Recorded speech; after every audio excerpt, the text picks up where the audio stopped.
There. Okay, we're recording. Okay, great. All right, welcome everybody. My name is Mina Habibi, and we are here for our virtual second Saturday. This is our third one, and I've got Barbara Lawson, who is our co-host this evening. Barbara is the she sits at the front desk at the Workhouse in Building 16, and I work in the marketing office for the Workhouse.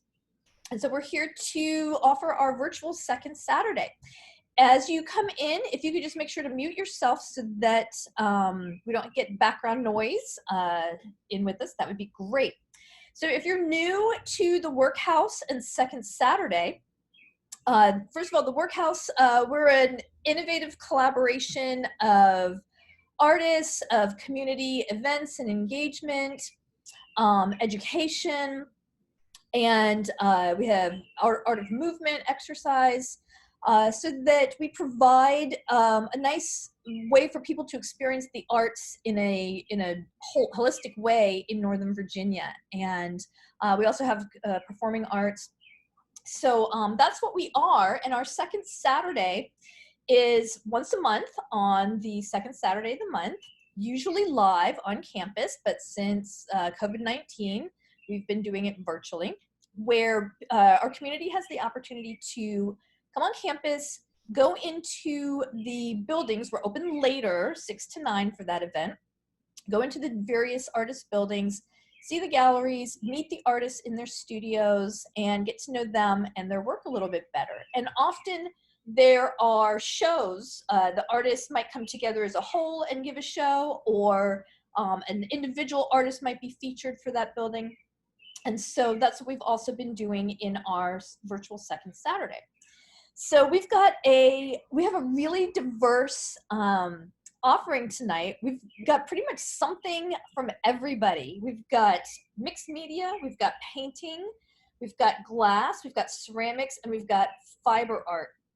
And the fiber art is going to be kind of an overview of our Fiber National exhibit that is completely virtual and online right now. And we'll have some of the Workhouse artists that were participated in that, as well as some of the external artists that were part of that show. So we're going to get started. And if you have questions, we'll have a Q&A time after each artist speaks. And actually, that reminds me, before we get started, I just want to thank the artists for attempting to even do this, because technology is, like I told Brian when he first came on, it's great until it's not. And we've had artists that were like, I don't even know what to do, that have come on and worked with this. We've had artists do videos for us and send them in, and that's not an easy task. We'll have an artist this evening that sent his work. He was all ready to be on live, and then we couldn't figure out how to get him on here. So he will be with us. We can't hear him or see him. So I just wanted to thank the artists for doing this, because it's a little bit nerve-wracking with technology, and it's certainly much easier to talk to people face to face and show your work off. So thank you to all the artists for participating. So anyway, we will get started. First up, we've got Julia Djokovic. Thank you for telling me how to say the last name. And Julia is going to introduce herself, and I'm going to share my screen so that we can see her work. So let me get that first. And we'll bring that up. Okay, so Julie, why don't you go ahead and unmute yourself and then tell us a little bit about you and your work, and then I'll play the first video and we'll talk about that piece, and then the second video and we'll talk about that piece. Okay, well, hi everybody. I'm Julie Dzikiewicz. I paint with mixed media. Usually I start with encaustic and then I add mixed media elements on top. So I've started embedding lights, and sometimes I create wire structures that sit on top, or sculptural elements that go on top of the painting. And I usually paint big, so they're 5 feet by 5 feet. And I paint issues relating to women. Do you have any questions? Is that enough? That works. Okay. So let's start. We'll start with Suffrage Cat and the video, and then we'll talk about that piece, and then we'll go into Border Crisis. Okay. Does that sound okay? So here we go. And everybody can see my screen, right? Suffrage Cat. This painting shows a celebration. 2 women bang tambourines and 2 cats rattle maracas. Bright colors and lights add to their exuberance. The 2 women, Alice Burke and Nell Richardson, traveled across the country in 1916 to publicize the women's suffrage movement. They started their journey in New York and brought along a kitten named Saxon. According to the press, their car looked like a little yellow ant. The public enjoyed watching the kitten grow up as the trip lasted 5 months. The painting is also about love, the love that Alice and Nell hold for their cat. I think many of us can relate to that. The painting has both flat and 3-dimensional elements, such as flowers, lace collars, and stars.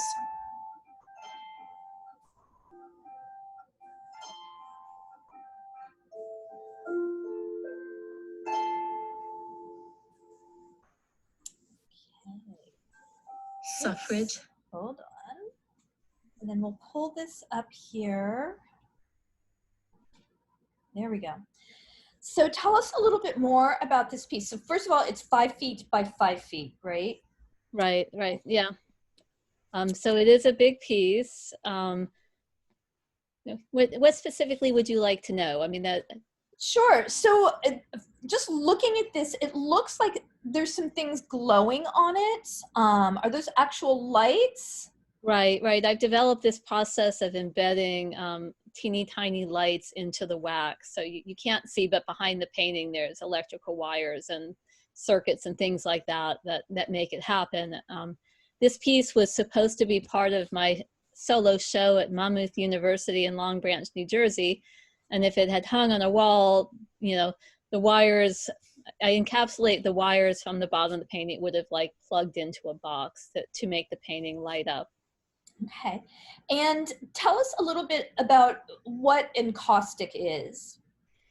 Encaustic is a painting medium made of beeswax, damar resin, and pigment. It was used by the ancient Egyptians to paint the mummy portraits, and has come into favor as time has gone on. In 1980, you actually had manufacturers making the paint. So as an artist, you could buy it instead of, grinding your own pigments and melting your own wax. And it has a luminescence. If you saw this in person, the wax has a glow to it. It's very luminous. Okay. So that's why I love it. Yeah. And then what is the piece painted on? I actually hire a woodworker. Those are birchwood panels, cradled birchwood panels. And again, you can't see it, but there's like a special cleated hanging system, and they bolt up the center. When I'm painting one of these big works, I often go from vertical to flat because I'm using a blowtorch to reheat the paint. So I need to be able to lift the panel, put it on the table or the floor, and go over it with my blowtorch and metal tools and things like that. Okay. And it's interesting because the medium, it feels like it's the colors are so very vibrant, but there's also, and you said it's like luminous with the wax. Yeah. It definitely, there's like a 3-dimensional feel to it, and I'm wondering if that's because of the wax and the luminosity, or just because of the nature. And by the 3-dimensional, I don't mean like the pieces that are actually like the fabric or whatever, but the color seems to have a dimensionality to it. Yeah, I would agree with that. And you can get a dimensionality with the wax because you can literally like see between the layers. So if you paint like one translucent layer on top of another, and then you add solid elements, I mean, it can have a floating sensation as you're looking at it. So unlike oils and acrylics, you can see through the layers, which adds that three-dimensionality. Okay, so I wasn't just imagining that. That's like Yeah, no, that was a good call. Okay, great. Well, let's take a look at the other piece now. Okay, so the next one is Border Crisis. Border crisis.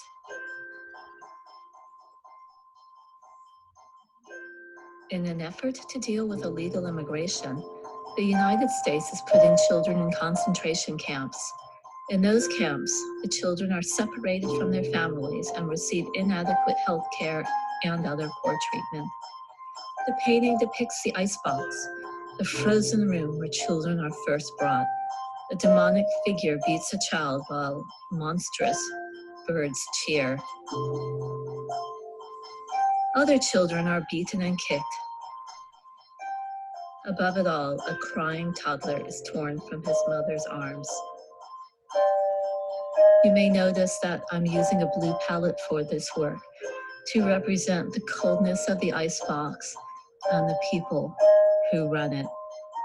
It's also hard to see at this scale, but there are metal pieces on the surface of the work and lights embedded in the wax.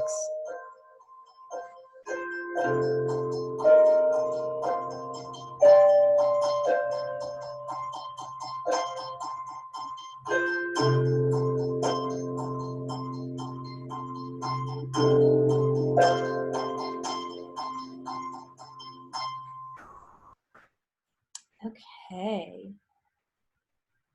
So, Julie, tell us a little bit more about what inspired you to create this, because we know, there's multiple purposes for art. Sometimes it's just to create something pretty and decorative.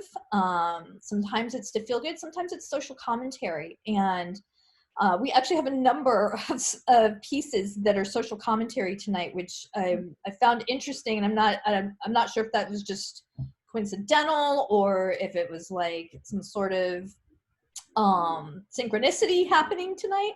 But I found that interesting, and the suffrage cat. We know the story of the women's right to vote. So I was curious what inspired you to paint this or to create this piece. Well, I started it in 2019, and I was reading the newspapers and hearing the news about what was happening on our borders. I guess being a stay-at-home mom, I love children, and it just broke my heart to read about what was happening to those children. And of course, like, it's still happening today. We still have the children separated from their parents at the border. Money that the Congress, gave to supposedly make conditions better were diverted to buying more police dogs. I mean, things like that, instead of actually helping the children. And they are spraying for COVID now, but apparently it's some kind of really harmful spray that is giving people in those prisons like nosebleeds, and it literally causes like surface burns on their skin, and they're spraying things like 10 times a day. So the conditions are still really poor. I can't personally like change our immigration policy, but I suppose I feel so strongly for my love of children and the injustice of how they're being treated that I felt inspired to paint this topic. Sure. And it's, when there's large topics and issues, I think a lot of us find ourselves in a space of, what can I do? Just me, my little self, what can I do for this huge, gigantic issue? And creating art about social issues is something you can do, because if it just brings one person in closer to see that, and then that creates a snowball of, okay, now there's that person, and then maybe that person tells somebody else. So that's why art's important as social commentary, because it creates a way for people to see things differently, and yeah, it might be triggering some of us right now, and that's, that can be a good thing. It asks us to inquire of ourselves, why is this triggering me, and what do I need to do? What can I do? What can I change? What can I open my eyes to? And so I really liked that about this one. So, and I also found it interesting, the use of the color blue, which I know you said was to represent the icebox and the coldness. Yeah. Blue is also traditionally a very soothing color and used in a lot of places to calm people, which is the dichotomy, because it can also be very harsh and cold. And so I found that interesting. And thank you. And I'm wondering if from a distance, like if you saw this from like 30 or 40 feet away, if you might think, oh wow, that looks really cool, and I like the soothing colors, and that's what draws you in, is these kind of like soft swirls and things that draws you in. And then as you get closer, you start to see what's really happening. Much like, you know, when you're separated from things, it's like, oh, it's all good. And then you start to get closer and you start to learn things. And then it's like, wait, that's not good. That's so anyway, just interesting stuff that I found about that. Oh, thank you. Does anybody have any questions for Julie? Anything in the chat, Barbara? Well, while you're looking, I want to thank my husband who helped do the video. He's a cinematographer, and my daughter who basically provided the background music to make this video happen. Wonderful, thank you. Any questions, Barbara, in the chat? Nothing in the chat, just a comment from Sandra Goldsby that says, I like your second piece. It says a lot about the situation at the borderline. Yeah, awesome. So yeah, and we may have questions come up throughout the evening, so we'll keep our eye on that. So Julie, tell everybody where they can find you and see more of your work. Of course, I do all the social media, so you can find, you know, Julie Dzikiewicz on Facebook and Instagram. I've also got a website, gallerydz.com. And I also help with Crimes of the Art film. So if you want to see any of the film projects I've helped out with, go to crimesoftheart.com. Awesome. Thank you. You're a Workhouse artist, yes? Yeah. Yes. What yeah. building are you in? Remind us. I'm in building 5. Okay, great. Oh, yeah. So of course, you know, once the buildings open up again, like, please visit me in 503. I'm like the first studio to the right, and I usually just really love seeing people on second Saturday and talking about my work. Yeah. Awesome. Okay, I'm just going to check on the Facebook. I don't know if it's doing anything. I think it might be live. I don't know. I still have the black screen, so I don't know if Facebook is live or not. So we will just keep going. Yeah, and just really quick to speak to our status right now. So we are open Fridays through Sunday now, 12 to 5. Artist galleries are by appointment only. Some of them may not be open at all. So the way that you would make an appointment would be to call our front desk or email info@workhousearts.org so that you can make an appointment to go to the building gallery and see what's happening there, because there's some great work that you guys might be interested in seeing. So, okay, so next up, we have Bill Firestone. Bill and I tried to test everything earlier today, and we could not get his audio and video to work. So I am going to show Bill's work and speak for him. He sent me some information. So we will do that. Okay. Screen. Wait. All right. So Bill, let's see here. Okay. So Bill's style is loose, free quality, utilizing good drawing skills, composition, and contrast, characterizing his work. The accidental brushstroke enters in too. Rainy day city scenes, rural landscapes, and sometimes pure abstraction are constant themes. And so here is some of Bill's work that he's been doing recently. This piece is called Something Blue, and it's 40 by 60. Again, a large piece, 40 inches by 60 inches. And so when we see things on this in this virtual space, we have no concept of how large they are. And I personally love big, huge, gigantic art. And so Something Blue is acrylic on canvas, and you can see his pure abstraction theme going on here. He says lately he's been working in his studio on several large abstract paintings. His goal is to keep things fairly loose and let the paintings go in unplanned directions. But also, he's trying to incorporate several of the elements that he uses in his teaching: composition, color mixing, bold color movement, darks and lights. And so, a lot of times we might think abstract paintings are very chaotic, and there's really no sense to them. But I'm sure many of you who are artists realize that that's not the case, that there are some very deliberate and mindful things happening. And so here I think we can see that bold color movement and the color mixing in this piece. And then he's been working up some smaller landscape paintings. You can still see that loose painterly style. This is Wheatland Road #1, and this is 11 by 14. And then we have Wheatland Road #2, again 11 by 14.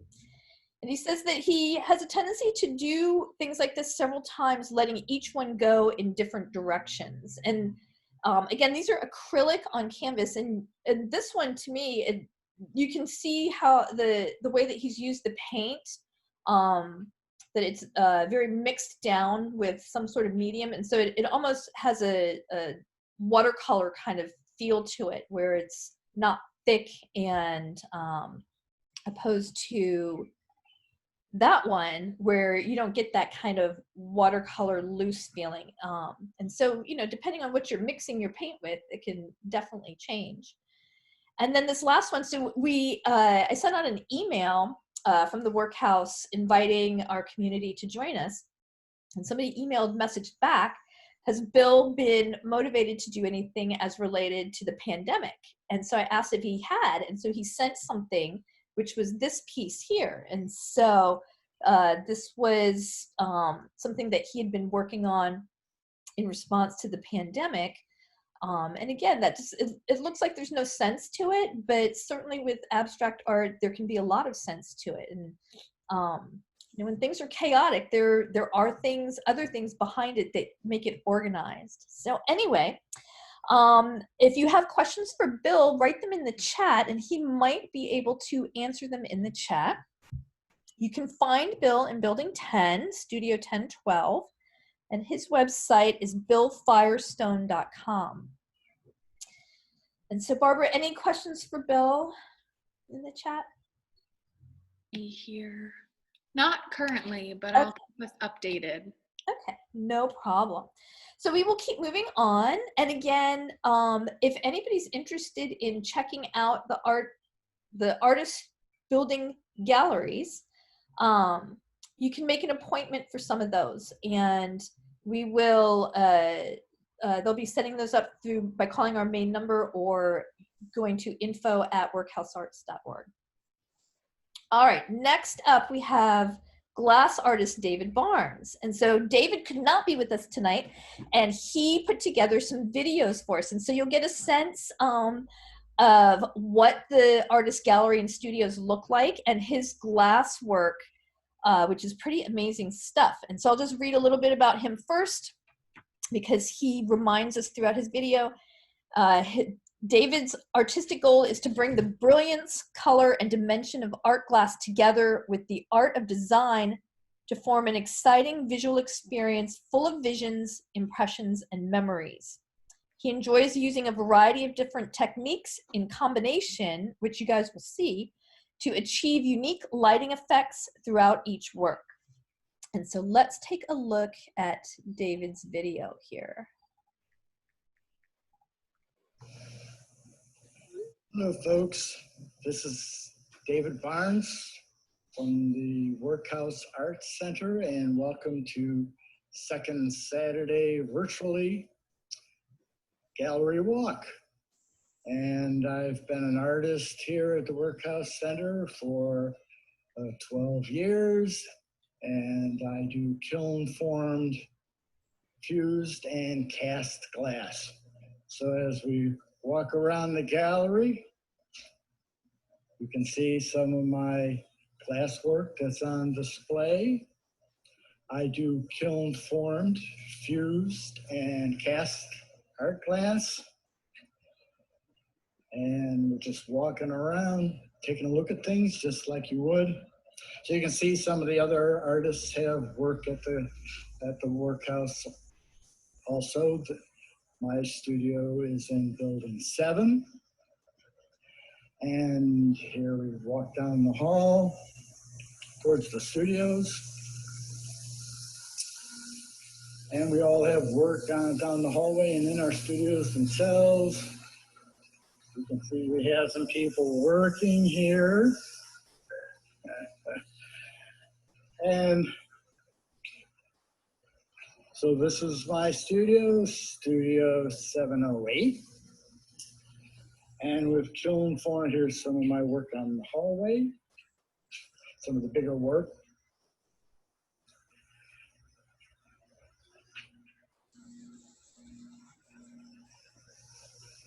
And just entering my studio, you can see I have it pretty well packed with finished work and work in process. And as I said, I do kiln formed, fused, and cast glass. And here's some of the materials I use. The glass comes in sheets, granules, powders. I can make my own glass. So essentially with kiln formed glass, you take the glass that comes in the sheets and powders and stuff. It's all cut up, fitted, layered like a mosaic. And then those pieces fitted, layered, put in the kiln, heated up until they melt back together again. And here you can see some other of my work. So I do jewelry, I do decorative pieces, large and small artwork. I tend to make components ahead of time, cut them up, fit them back together again, refire them. So I do kind of structural work mixed in with some freeform shapes. I also do kind of like landscapes like this piece here. I like to mix up geometric shapes and then having freeform shapes added to it so you get some contrast and texture, and also with lighting. So I like to have transparency and opacity working together as a contrast. And there's more of my studio space. So I have a lot of equipment to grind the glass, cut it up, fire it. And you can see I do some jewelry too. So that's little wearable art. Information, please go to workhousearts.org website, and you can always go to my website, which is barnesglass.com. Thanks for your virtual visit. Please stop by and enjoy the rest of Workhouse Art Center. Here's another example of my work. You can see a lot of structure in it, a lot of movement. As I said previously, I like to make components. So I'll make glass in the kiln, so like a brick of glass, and then I'll saw it up in slices, and then piece those slices back together again, and fire them into a larger work. Add some complexity and color, and little free-formed shapes. Here's another piece.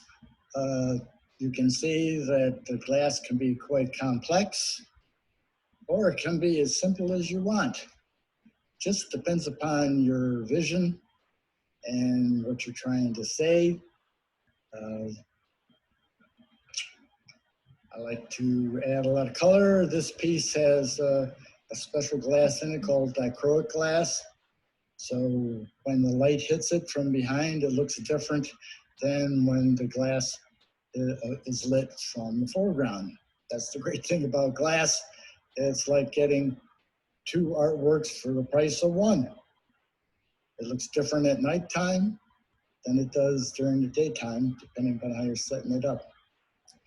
So there you have it. Here's another example of cast glass. I did a prison piece here since the workhouse is a former prison. So I've got barbed wire found on site.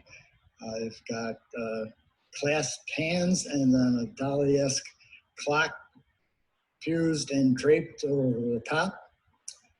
And it's called Imprisoned by Time.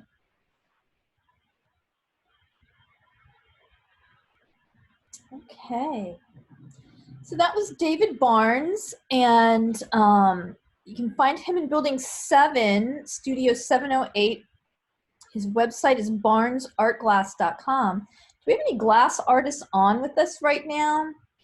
I thought that I saw Sandy Martina had signed up, but if she's not there, that's fine. Are there any questions about David's work, Barbara? Not that I could answer them.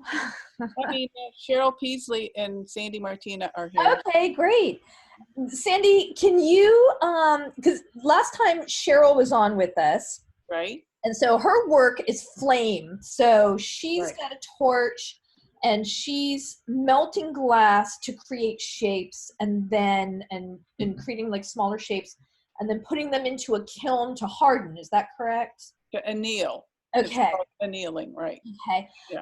It looks like David's process is completely different than that. It looks like maybe he doesn't necessarily use a torch. I don't know. No, no, but you can actually. You can make components, as he said, components. So we make components several different ways. They can be done in another kiln. They can be done with the torch, or they can be done in the regular fusing kiln. So what he's talking about is the wiggly lines that he has. That's done in a vitrograph. So that's where you actually put glass in a pot and you get it to molten temperatures, and you have a little plug in the, or actually a hole in the bottom of this small kiln. You take the plug out and you can make your little wiggly components. They're called cane or stringers. Okay. And you can use those in fusing. But basically what Dave does, and myself as well, is cut up pieces of glass or make the components, slice them up, put them in like flat, fire them, and then you can shape them or you can make them textural, but they're still in an annealing process. So it is kind of the same as Cheryl's flamework pieces. It's the glass has to go into the kiln and go through a fusing process, heating up slowly, go up to process temperature, that's the highest temperature, and then back down. But the annealing is very important because your piece can break if you don't anneal it properly. Okay. When we are open under normal circumstances, do you guys give demos of the glass?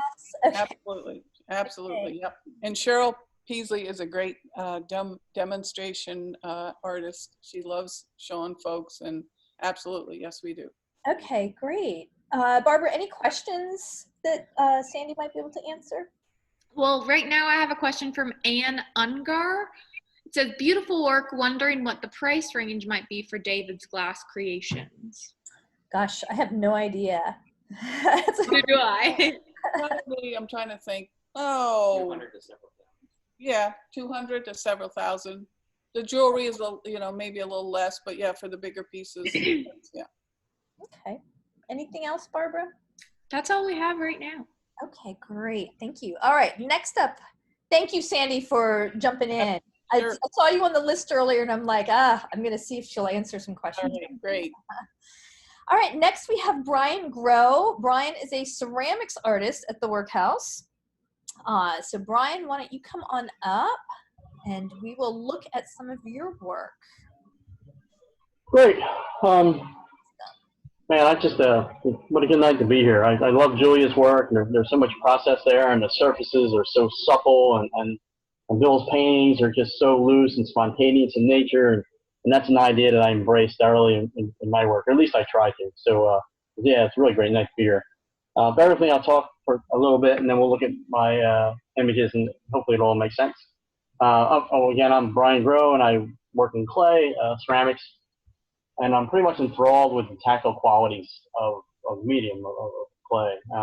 So very much like a little kid, I get excited with getting my hands dirty and messy. And, actually, I really don't like getting my hands dirty, but so that's just how it works. Anyway, so the diversity table in clay allows me to shift gears, and depending upon what my ideas, where my ideas are going. And sometimes they often just let the material or form make the decisions. They start out with an intent, and then that intent can thoroughly change by the time I'm done. And so I work in the full breadth of clay. So I work in tile, I work in figure-oriented abstraction, sculpture, mixed media, and vessel work. A lot of vessel work lately, and then so a lot of people hang that label on me as a potter because I've been focusing lately on a lot of vessel work, and I am, as a matter of fact, in no way a potter. I mean, I'm a guy that's competent, but I'm not a potter. I shy away from making multiples, and I have a deep intrinsic aversion to things that are round. So that's not really a good potter, right? So I have to have the mark in the hand present. You have to know that it's not machine made. You have to know it's made by a person, and there's a conversation that comes from that. From my hand to your hand, I think is the idea, and I think that's true for a lot of makers of ceramics. And I'm also sort of actively avoiding the singing forms that just strike you aesthetically. I hope that makes sense. So I'm not interested in that big, beautiful Ming Dynasty vase, although I appreciate it. It's just not what I'm trying to do. I like to think I employ a lot of sculptural sensibilities. That may seem a bit rude as I describe this, but I'm fascinated with volume, suggested line, implied motion, negative space, rhythm, just to name a few of those ideas. I really enjoy the challenge of factoring functionality. I mean, I don't think clay gets a lot of thought in that process. It's more than three-dimensional. It's actually four-dimensional. There's a functional aspect to it, which is a bonus. They're like mini sculptures with a little functional bonus kind of consideration. So there's definitely something going on there that's more than meets the eye. Oh yeah, that's but so the surfaces of these pieces are sort of taken over. They're partnered with the type of firing I explore. I'm not a decorator. I don't paint well. I mean, I pretty much decorate like a left-handed NASA chimp. It's just not all that functional. So I actively employ wood firing and different types of atmospheric firing, like salt and soda, where the atmosphere in the kiln is active and moves around the surface of the work and often enveloping the form. So, which usually yields a very painterly type of surface. You can probably see this first teapot. There's only one chino glaze in that pot, and the rest of it is painted with the fire and the soda and the firing itself. Basically, that type of surface to me accentuates the hills and the hollows of the work. So when you see in this teapot, there's a light gray on the raised surface towards. Oh, sorry, I'm moving my hands down here. I should move. There's some cut gray on the raised surface, and then there's browns in these lines, right? And so that is a lot like rocks in a stream. So when you hit sort of the stream hits the rock, the one side has more contact and the other side doesn't, right? So it moves around the rock. So what happens in that little eddy behind the rock is a whole different atmosphere. So it's a whole different color. So you have one color on one side, one color on the other. And that's what's happening in this teapot. The flame is moving across the surface, across the top, and so there's a different atmosphere in those lines underneath. So it's painting around the form. So there's a lot of partnership in that firing process, and there's a lot of partnership in how you stack the kiln, where the pot's at, what's next to the kiln, how you move the flame through the pieces, and it's a real. I mean, that is half of the battle right there. Half of the interest to me is that active sort of process. And it's all about process. This ceramics is all about process. So tonight I've pretty much decided to show you one type of form, teapots, which are complex in their considerations. They're like a master form in ceramics. And so I included a couple that are sketch ideas and a few that are solidly finished that I would probably actually put my name on as mine. When you say sketch ideas, what do you mean? Like maquettes, the same way a sculptor would make maquettes. You make pots that are, have a spout here or there that have different lines that come off them and activate the space around them. And they're not quite fully resolved, but they're definitely having that conversation that's starting to happen. Gotcha. So anyway, let me know when you're ready to go to the next one. Sure. Yeah, I'm almost done giving my speech. Anyway, so feel free to ask questions on each slide, and I'll answer your questions. And if I don't know the answer, I'll just basically make something up, and hopefully it sounds good. Oh, and then one more thing. When you get to the galleries are now open to Workhouse. So mill around. The gallery in front of the ceramics building has a show up called Reform, which is a show of the resident artist, and the theme is a response to the repurposing of the prison into an art space. And so what does that conversation entail, and how does that affect us as makers in the new space? So if you get a chance, check that show out. Anyway, Mina, you can hit the next slide, I guess. Okay. Oh, shit, I just lost it. Hold on 1 second. Don't play with technology, Brian. Leave it alone. So that's another one. It's got like a nice balance to it. Sort of very caricature-ish, I suppose. Wood-fired, salt-fired again. So, the next one. Yeah, that's where my aesthetic is right now. So I'm really trying to get that nice, lovely ash that's happening, and a little dappling that's happening at the bottom, and nice, loose sort of an expressive line, and the mark underneath of the hand, and that sort of stuff. That's where my brain is at right now, as far as making vessels. We can go to the next one. That's the last series of teapots before this series. Just juxtaposition, just a sort of a massive textural base and a simple expressive form coming off the top that sort of takes you out into space. So the outsides of this form kind of go up and then out, and the idea is to move your eye out into space, or move your eye back into space, and then you get caught in this little nook, where the spout meets the body and where the handle meets the body, and sort of that little ink cut space. So if you just frame this, right, turn all the negative space black and the pot white, and the conversation that's happening in the positive versus negative space is really, really compelling to me. So we can go to the next slide, I guess. So that's one of the sketch teapots.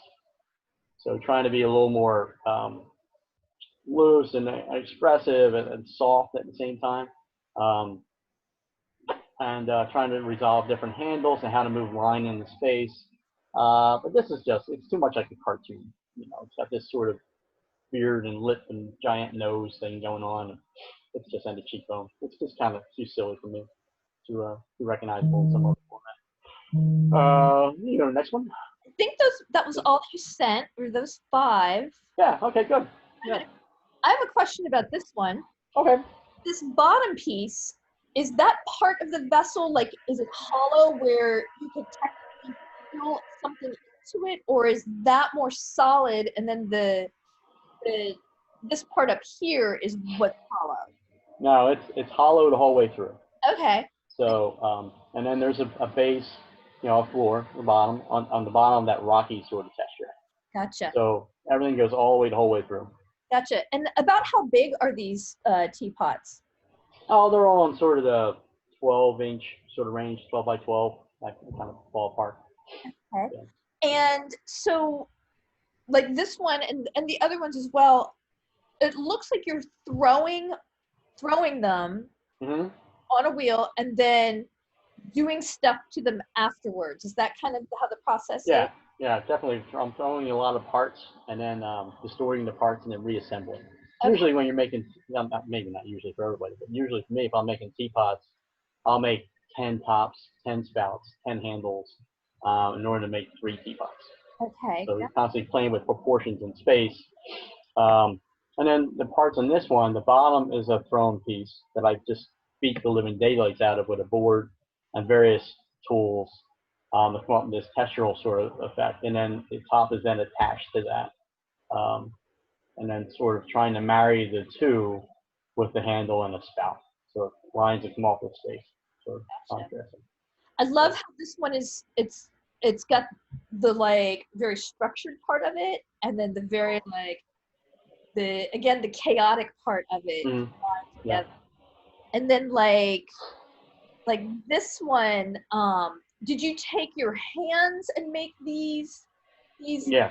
things? Okay, so that wasn't necessarily a tool that you carved. It's like you took your hand and just. That's my hand, yeah. My fingers. Like and that. The bulbous part coming out is from stretching from the inside. The outside is a finger coming up off the bottom and shoving into it, like literally shoving into the wet clay. So this one's a lot more wet and pliable when I manipulated it, whereas the last one that you're looking at is far more stiffer because you're actually assembling parts. Gotcha. So they need to be a certain consistency. Gotcha. These are great. It's, you know, you think vessels are just a vessel, and it's like not at all. It's like a completely different thing. So that was awesome. Thank you, Brian. You're welcome. Tell everybody again where they can find you. Oh God, I'm in Studio 808 at the Workhouse. I have a studio at the Torpedo Factory at Studio 22. I am on Instagram, BD Grow, Facebook, Brian Grow, and my website is brian-grow.com. That's under development, under repair, or whatever you want to call it. So that's down right now. And then that's something you can always call me, text me. Great. Thank you. Any questions for Brian, Barbara? Not right now. They might come up. Okay, great. All right. So before we get into Fiber National, we have a little special surprise. And so part of our second Saturday, if you're new, is we often have things happening on campus during second Saturday, especially in the summertime when it's nice out and it's still light out. Things might be happening across campus, including maybe little performances or live music. And so we got Barbara, our lovely co-host, to send a video of, I don't know, is this your band, Barbara, or were you guys just kind of playing around? No, just kind of jamming out. Okay, cool. So this is awesome. I caught this on Instagram. Barbara posted a little piece of it, and I was like, oh, this needs to be part of our second Saturday. So enjoy this performance of Barbara and her friends.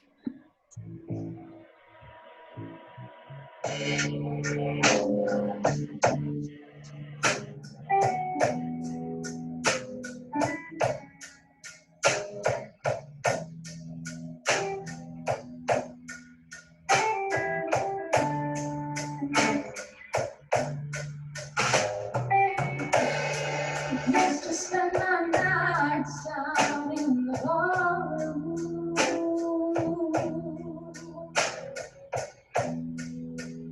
There goes the only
But when you pour out your heart and you waste it,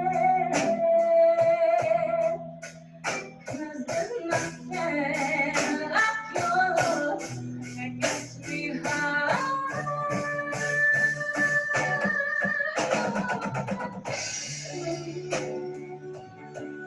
This cannot seem this way. Oh, that's sweet, as strong as you are.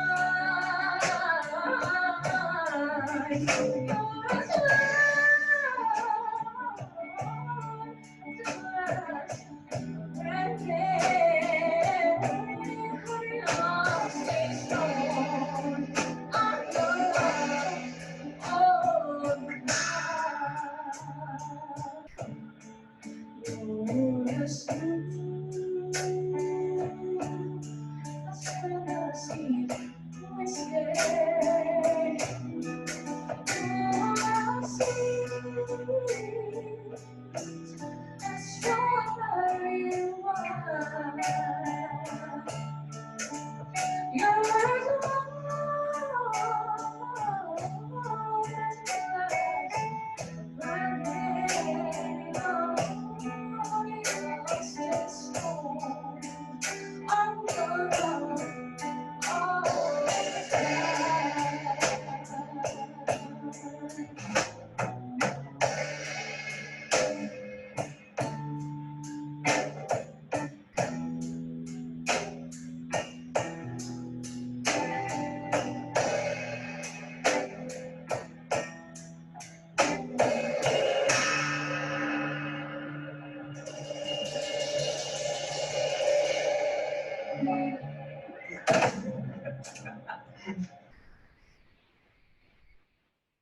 Thank you so much for sending that, Barbara. I just loved that.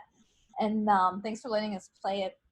So in case you guys don't know, anybody that was at our Collect in February, Barbara was one of the hippie singers that came out, and that's a little surprise performance. And you were also, you were Carrie in Carrie the Musical last fall. And what other Workhouse performances have you been in?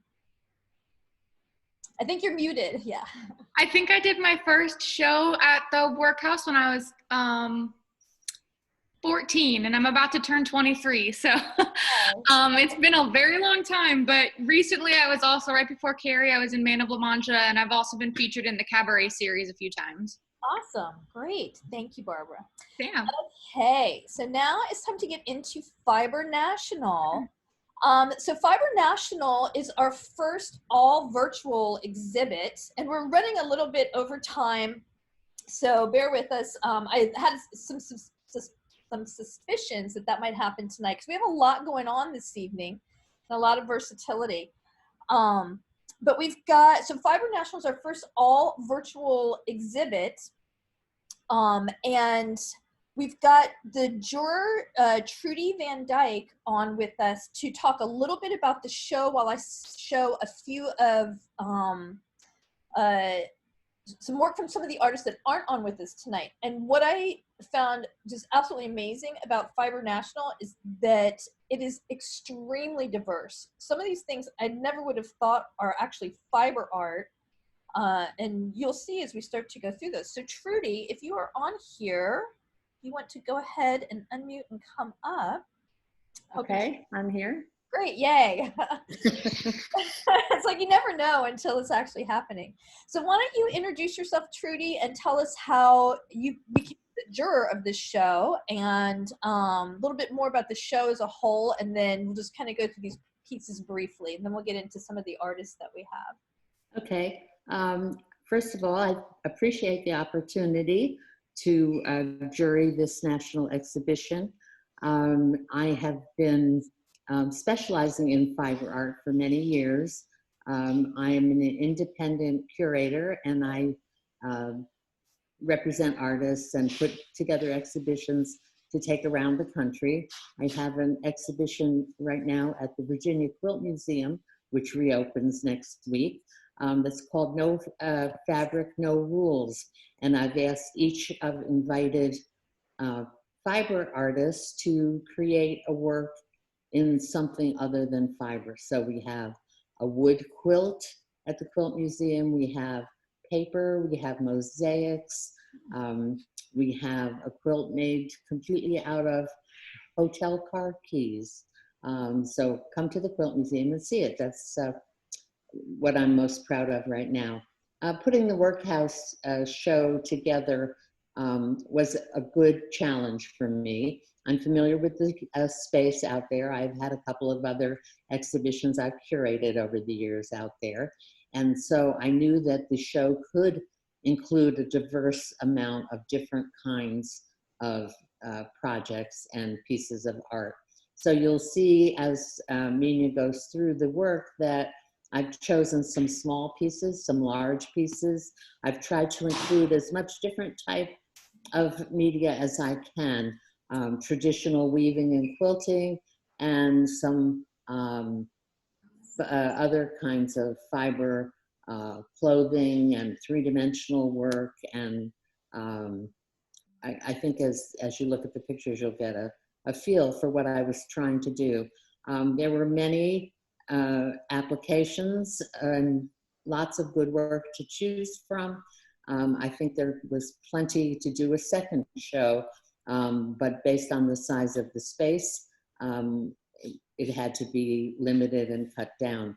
I think that the metropolitan area in particular has seen a surge in the amount of fiber art that's being produced.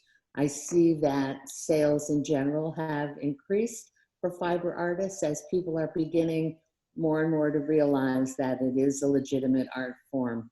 And much as the ceramicist that was just talking about his work and didn't want to be called a potter, these fiber artists are artists and shouldn't be categorized and pigeonholed as weavers or quilters and so forth. So I'd be glad to answer any questions, and I think the work's going to speak for itself. Okay. So these are just some of the, Trudi picked one of these pieces. These are some that I picked because as kind of like an overview of the show, because I was just intrigued. It's like, I would not have thought that was fiber art at a quick glance. Pulling it up is when, and seeing it closer was like, okay. And so this looks like it's some sort of felted kind of piece. And Trudi, do you have any idea how this was constructed? Off your sound, Trudi. Oh. Oh, there you go. We're back. You're back. Okay. Okay. No, I don't know, but I was intrigued by the C form, the star forms, the way it's perfectly and beautifully crafted. The symmetry and the color really spoke to me as well. Yeah. And that is by Annalisa Leonas, and it's called Coral Vessel. And then this is Heather Larson, and this piece is called Caprice. I would have thought this was a painting at just like a quick glance. Trudi, can you tell us more about what it actually is? Is it a weaving? You know, I couldn't get online today to go in and look at that again, but and I can't remember. I can tell you that it is very hard to work figuratively with fiber. Yeah, and I'm sure on our website in the actual exhibit, it's probably got all the details of what it is. It does, and I couldn't get into that today to review these. Yeah, but I mean, I apologize. I don't know if I'm the only person, but I would not have guessed that as fiber art at a quick glance. Again, this I would have thought was paper or maybe some sort of clay. And again, it looks like maybe it's leather or felted or something. I'm not quite sure. But again, it's just the diversity of some of these pieces. This is by Christina Penhuet. This is called Identity Landscape. And then this is a little more traditional. This is Sally Anderson with Asymmetrical Scarf, but the types of fabric that she's using, there's just a whole variety. It's got the different textures. I see lace in it, various types of yarn. And then this is the piece that Trudi by Eileen Doty asked to include in this little bit of overview. So Trudi, if you want to speak a little more to that. Yeah, one of the things that fiber artists are taking on more and more is to make a statement with their art, much as the way a painter or a ceramicist would do. And so here Eileen is addressing the pollution and the problems with our environment by using the fiber of course, the plastic and the glass, and then her woven and wire formed fish. And I think it's an intriguing piece that really says a lot. Great. Okay, so now we're going to get into some of the actual artist's work. And there were four or five workhouse artists, I think 5 altogether. And so we've got some of them, we've got 3 of them with us tonight and then 2 that weren't. And so I just wanted to show their pieces quickly. And our workhouse fiber artists are in building 6, I believe. I'm sure they would let me know if they're, since they're on here. But this is from artist Cheryl Niway. It's called The Sun Goddess. And her statement about it is, the Sun Goddess contains a world of energy and free-spirited love. She was driven to create a bright, bold, and powerful piece that would radiate good energy for a positive vibe to combat against turbulence in our society. Motivated by a deep sentiment to fight against the negative political divisions that we face, not only in our country, but throughout the world, Cheryl hopes this piece brings light and healing to herself and those around her. So again, another piece of art speaking to social issues and commentary. And Cheryl's a batik artist, which batik is painting wax and then taking different, and dyeing in different stages. And then we've got this piece by Joan Hutton, Cherry Blossom Festival. It's a weaving of fiber and hand-dyed and painted paper designed to evoke a traditional Oriental scroll wall hanging while mixing cultural themes and mediums. And so what I wanted to ask Trudi before we get into the artists that are with us is, what substrates are actually considered fiber, or is it just broad and open? It's really broad and open, and it depends on the definition of any particular exhibition, but paper is considered fiber, wood, glass, can be as broad or as limited as a site or an exhibition explains. Great, awesome. Okay, so the first artist that we have with us from Fiber National is Marisela Rumberg. So Marisela, you can come on up. And this Thank you so much. Tell us a little bit about your piece here. Yeah, hi everybody. Well, at first I want to say thank you to Trudi. It's because of her, of people like her, jurors, and people that is promoting fiber art, that exactly that stops happening, that they stop seeing me, for example, as a quilter. I don't make bed quilts. I do, but very rarely, and just for my house sometimes. So this is actually what you're seeing right there is a quilt. It's just one piece of fabric in the front, and it's painted. The blue, the purple that you see is fiber textile paint, and that's what gave the color to that white cotton fabric. And then it has 3 layers, so that's what makes it a quilt. The design on top is abstract drawings. I am a certified Centangle teacher. Centangle is a method of mindfulness drawing, abstract drawing. And I work little. I work in little 3x3 cards, and I don't know if you can see it, but I have tons of these ones. I'm actually giving some Facebook Live classes of this meditation, Zen drawing on Thursdays on my Facebook page. And all the time I keep creating these ones. And it all began because when I am working on my art quilt, the technique I use is called free motion quilting, which means the feed dogs, the teeth that pull the quilt. When you are sewing in a regular sewing machine, I just pull them down and then nothing moves. It's me that is moving the quilt with my hand. So I move the quilt and I make the spirals, or I make, you can see in the background, there's bubbles, or I make those little black bubbles. I move the quilt all around. And it was actually at the Workhouse that one time somebody came and said, oh, did you know that what you're doing with the sewing machine is actually Centangle? And I was like, wait, what's that? So I began getting a lot into the Centangle method, all the peace that it brings to me. And I'm always stressed and doing a million things at the same time.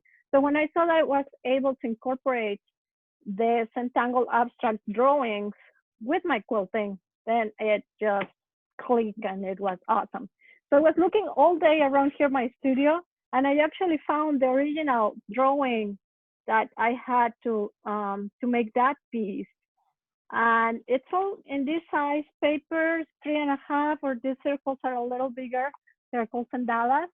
And I draw here, and then when I am working on my art quilt, I put one of these, I tape it in front of me where I can see it, and I start working in the sewing machine, aiming to create that same design into the quilt. Sometimes it happens, sometimes it doesn't, but that's what it is. So what you see is white fabric that I painted, and then everything else is black thread or gold thread, a little bit of paint, and the picture doesn't show it, but it has a lot of gray shading to accentuate the shape. So I stitch first, well, I paint the background, then I stitch, then I paint shading, or in this case, I paint the gold inside of the heart, and then I stitch everything all over again. Okay. So that's basically what free motion is. It means it's free, so I don't mark with pencil or anything before. It's all freehand quilting. I don't know if anybody has any questions. Marisela, you make it sound so easy, but I've had the privilege of seeing your work in person, and this would be one reason to go visit the fiber studios at the Workhouse, because the picture doesn't do it justice. It's incredibly intricate, and you really should go see it in person. Yeah.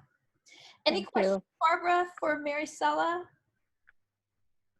Okay. Not right now. Okay, great. Well, and thank you, Trudi. Thank you, everybody. I want to say I am at Studio Fiber Arts in Building 6.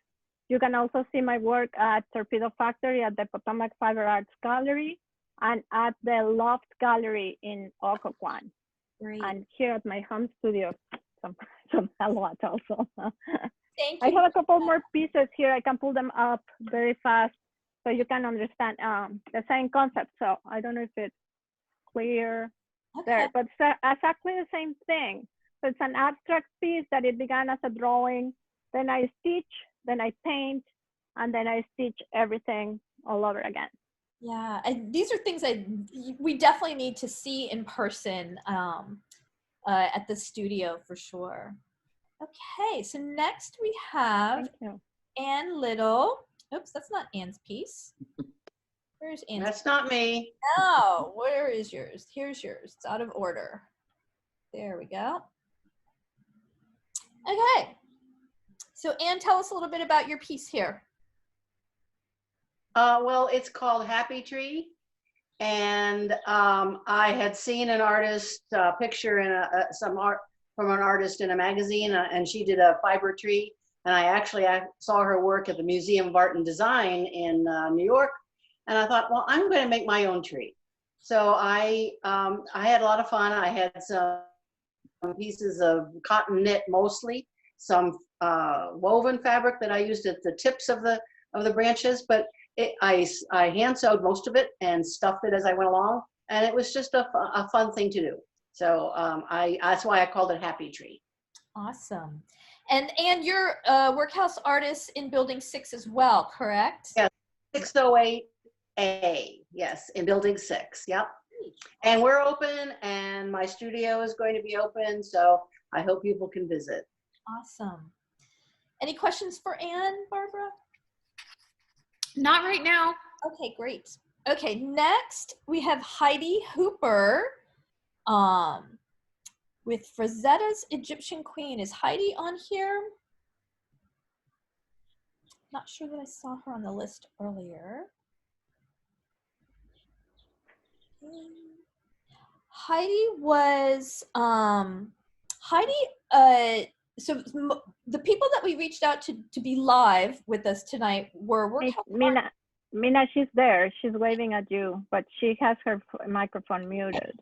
Okay. Did you fix it? Yes. Say hi. Hi. Is it fixed? Yay! I didn't want to speak for you. Great. So Heidi, tell us a little bit about yourself and this piece that's in Fiber National. I am a dryer lint artist. I work with dryer lint, like straight out of the dryer. I don't dye it or change it in any way. It's raw as it is out of the dryer. I use tweezers. I used to be a smith, actually, and then I got cancer, and with losing lots of everything, ended up with, long story, dryer lint. So this is dryer lint. This piece is made out of dryer lint that you scoop out of that little thing. Yeah, in a plastic bag, hun. Mm-hmm. Yeah, it's the stuff you pull out of the dryer trap and really, like, seriously. Wow. Never would have guessed that. Nina, this answers your question about what fiber. Okay, so how do you get color into that? Do you dye it? Do you paint it? No, it's as it comes out of the dryer. Really? So like these different colors, like the brown and the blues and stuff. That's wow. Okay. Yeah, it's costumers and quilters are gods. Okay. I guess they clean their stuff. I know one person told me they went through a lot of processes in order to get like really good dryer lint, which I was floored that they went to that much trouble. But they mail it to me. I have people all over the world mail me dryer lint. That is amazing. And so, so what inspired this particular piece here? I've been basically when I first started doing dryer lint, Consumer Reports did a thing and said that I was the Andy Warhol of dryer lint. So then I took up the challenge and said, okay, let's see what happens. And then it got me on this kick of doing old masters. Whereas if they were doing a selfie in one of their old famous pieces. And so I've done a whole series of those. This one was Frazetta. Bill, I have to get the permission first. So Bill gave me his permission to do it. This is amazing. I love it. I love it. They're actually like a quarter of an inch thicker than your finger. Okay. Before I put the glass on. Wow. Thank you, Heidi. Thanks for joining us and explaining that. And again, I never would have guessed a million years that was dryer lint. Thank you. Okay, next we have Pazia Manella, who was, oops, that's not Pazia. I don't know how these got out of order. No, I guess. There we go. Gonna mute you again. Pazia, this piece won honorable mention in the show. And let's see, Pazia, if you'd like to tell us a little bit about it. Sure. Hi, I'm Pazia Manella, and I'm not affiliated with Workhouse. I'm based out of Columbia, Missouri, and I'm a professor of fiber arts at the University of Missouri. And this weaving was done on a Thread Controller 2 loom, which is a digital jacquard loom. And I'm really drawn to this loom because it is a hybrid of both a digital machine, but I still have to thread and weave a piece like this by hand. So I have a lot of control, like a more traditional floor loom weaving. So as you can probably see in the background of the blue part of this weaving, it is hand dyed, and you can see there's a little bit of irregularity that gives some depth to the piece. And these are all weavings. This is from a series of about 30 weavings that I've done that are from architectural details from Philadelphia, Pennsylvania, which is a city I lived in before I moved to Columbia, Missouri. And I'm really drawn to the relationship between sort of like the way architecture is developed and also how weaving, which is a grid how that is built up over time, and sort of the history of both architecture and fiber arts being artisan crafted. So that's something I do a lot of research in with my weavings. And as I mentioned before, I've done a series of these architectural details based out of Philadelphia. And if you'd like to see some additional examples of my work, I'm going to send via the chat my website and also my Instagram handle. And yeah, I think that's everything right now. Great. So Heidi, how long does it take you to complete a piece like this? Well, with weaving, there is a lot of prep that happens before you even start to weave. So it'll take me several days just to warp out and dye my warps. And then once I get it on the loom, the process goes pretty quickly. So this is a 40 by 46 inch weaving, and I'm probably able to weave something like this within a day or two, depending on if I'm able to spend, 8 or 12 hours in the studio on that day. But it actually works pretty quickly. And these are digital images that I take just on a cell phone camera. And many people know that weaving and computer technology have a relationship because of their binary structure. And the Jacquard loom is sort of credited as being the introduction into software development, into computer design. So I really also like that connection to weaving and technology. So I'm dealing with an image that is binary, and then I'm also dealing with a weaving that is binary, meaning that when one thread lifts, the other one lowers. Great, thank you. And I apologize, I think I just called you Heidi and I didn't mean to, you're Pazia. But yes, please do put in the chat how people can find you, or you can tell us right now as well, because the chat will stay with the recording. And Heidi, you as well, if you want to put into the chat or let us know how we can find you, that would be great, because Heidi and Pazia are not Workhouse artists. They're part of Fiber National, which of course is open to national artists. It's not just all local artists. Okay, next up we've got Andrea Finch and her piece. Honestly, I'm not sure how all these got out of order. Her piece is, open up, Magnolia Grandiflora 3. All that other stuff too. Hi. And Andrea was the Surface Design Association Award of Excellence winner in this piece. Hi, thank you for having me on. Great, thanks for joining us. Yeah, so I have the piece here in the background of me, if you're on speaker view, to try to give it some scale. Part of the problem with some of my work is it's rather large. Yeah. So this piece is 5 foot by 7 feet. I work by doing the components of it and then putting it together. And so what sort of fabric is all of that? It's a lot of different fabrics. I do come from a quilting tradition, so there are a lot of quilting fabrics, just cotton fabrics, but I also use a lot of textile samples. So I have a local designer who, when they're done with their samples, brings them to me, and I use a lot of those. So they're often one of a kind. I cannot reproduce what I do because it's that or nothing. The thickness of the textile fabrics lets it stand on its own. I'd like to add that one of the things that I find most interesting in Andy's work is that she's working on such a huge scale, and yet each individual part of it has an intimacy. And so when you look at the image on your screen now, you don't get that overall effect, the actual size of it.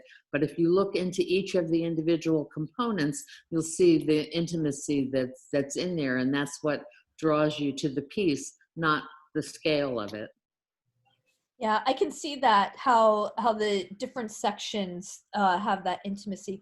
And tell us again, Andrea, so the fabric, just the way it is what's making it stand, and to a point. A lot of it is just the thickness of the fabric, the quilting, the layers will often give it enough body that it will stand out on its own. This piece happens to have a lot of wire to it. The wires inside for you to hand me was that one, because it has different colors in it. I didn't know. Sorry. I'm sorry, we're hearing Heidi. I'm muting. So there's wire. These are stuffed and wired to give the curls along this branch, the different petals. There's wire. Over in this seed pod, it's just stuffed. Okay. And they're all attached onto canvases. So they're wooden canvas stretched onto wood because they quickly became way too heavy to stand on their own. Great. This is fabulous. Thank you. This one weighs about 32 pounds. Oh my gosh. Wow. Yeah. Okay. And so Andrea, yeah, if you could also put in the chat how people can find you, that would be great. Great. All right, next up we have Alex Younger with Abuse Patterns, Institutional Stripes, and this won the Innovation in Fiber Arts Award. Hi. Hi, Alex. If you want to tell us a little bit about this piece, that would be great. Well, I really want to thank Pazia for already explaining how a jacquard loom works, because that saves me a lot of time. This was also woven on a TC2 Digital Norway jacquard loom. It's called Abuse Patterns Institutional Stripes because as a sexual assault survivor, I found that I was regularly having interactions with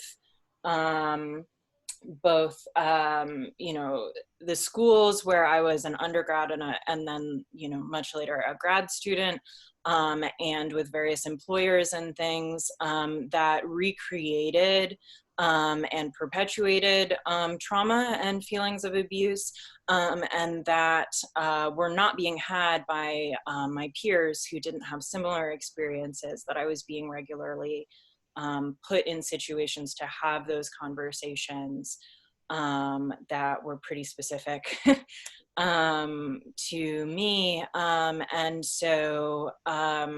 Again, it's pretty hard to tell on a screen, but this piece is 42 inches wide and more than 400, almost 500 inches long.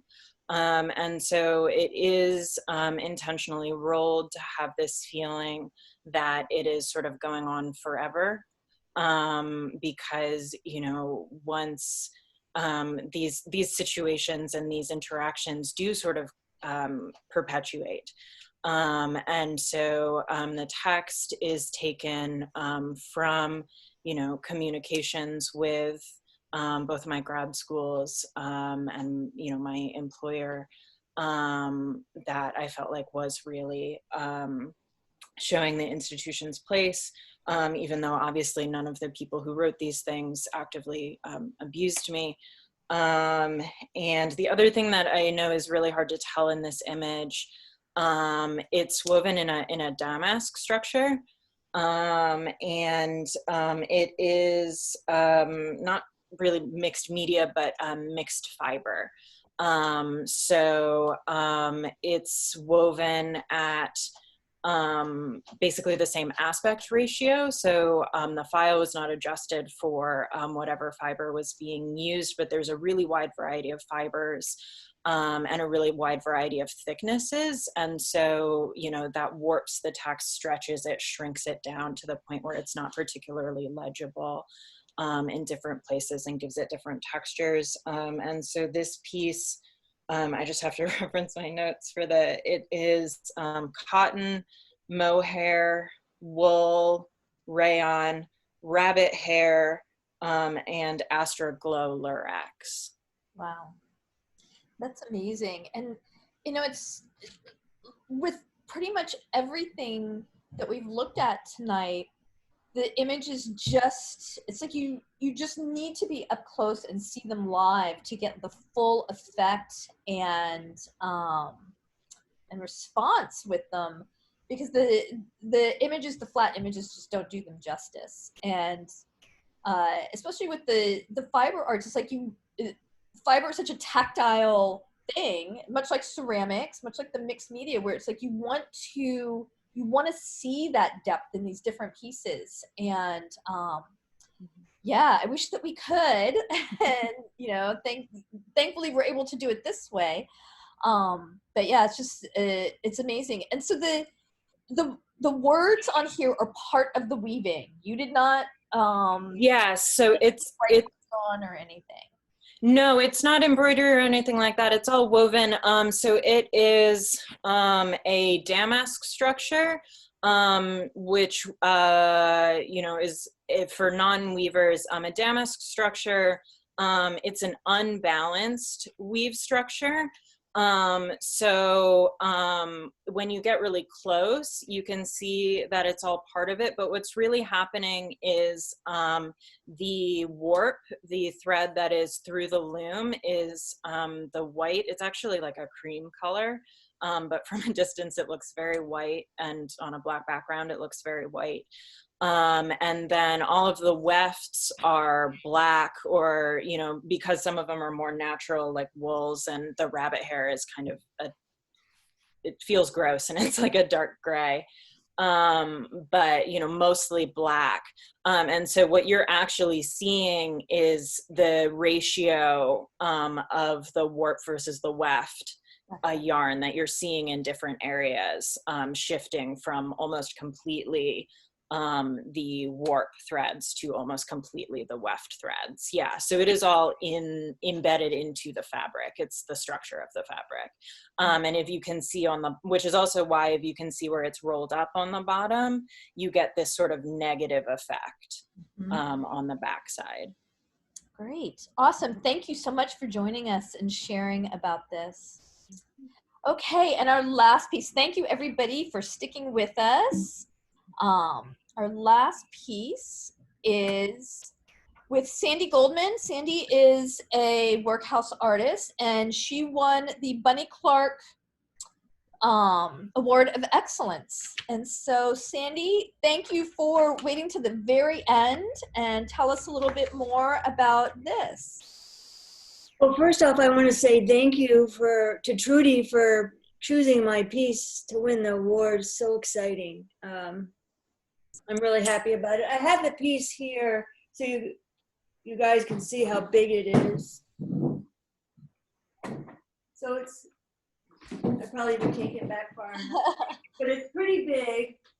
And I think it's a piece that talks about community, really, because some of the members in my studio at Workhouse and the other fiber ladies in our building, we would get together and put up an indigo pot, and there's a natural dye that does all the blues. So it was just fun experience to be dyeing with everybody. So I had created these blocks, which are the right here. They were gradated gray and white blocks, and they were pretty boring. I had them up on, it's a traditional quilt block called split rail, so they needed something. So the night before we did the indigo pot, I quickly stitched on my machine down the middle of each section and pulled the thread very tight, which is a dyeing technique called shibori. So I threw the individual blocks into the indigo dye pot, and that's how I got the gradated colors and those white lines, and they were all very variable. And then the inside of each one of these, this part is called wet cyan, and it's a photo process, and I would use natural leaves to make that. This piece is put together by a sewing machine, but all hand quilted, and I do a lot of work. A lot of my work is hand quilted. I just feel like that is what it calls for. So you can see a lot of the hand quilting on the back. Nice. And then I just brought one more small piece that was with the leftovers from those blocks again to show you. It was also wet cyan and indigo. Awesome. And it's also hand quilted. You can see it on the back. I was going to ask if that was cyanotype, because I worked a lot with cyanotype when I was in college, and it had that, it looked familiar in that way, but I was like, but it's fabric. How could it be? And clearly it can be. So. Yeah, you can do it on fabric and on paper. And gotcha. Model your outfit, Sandi. Oh, yeah, I match it, right? And I think there was a lot of blue things tonight, so it's fitting. Kind of behind me, over my shoulder, you can see the piece that I had in Fiber National 2 years ago, too. It's a big piece also. That piece is much bigger than this piece. And Sandi, why don't you tell everybody how they can find you? Well, I put it on there. I'm on Instagram as Quilts for the number 4 celebration, and Sandi Goldman on Facebook. Great. And Alex, you too, if you could please put how to get in touch with you in the chat. If I didn't mention that, that would be great. Oh, it's in there. Okay, great. Awesome. Okay, everybody. Well, that is it. Thank you for hanging in there. Barbara, are there any questions? I'm just kind of scrolling through here quickly. I don't see anything. But yes, thank you guys so much for coming out, for joining us. This was by far our biggest virtual second Saturday with so many artists and everything. So we went a little bit over time, but let's see if there's any more questions. I don't think so. And let's see, on Tuesday, this will go onto our website, the recording, as well as all of the pieces of work and information about the artist and the information for how to get in touch with everybody. And I'll make sure to send the link, and I'll post it in our Facebook so that people can get it there. So thank you everyone for joining us, and have a great evening. Thank you. Thank you. Bye.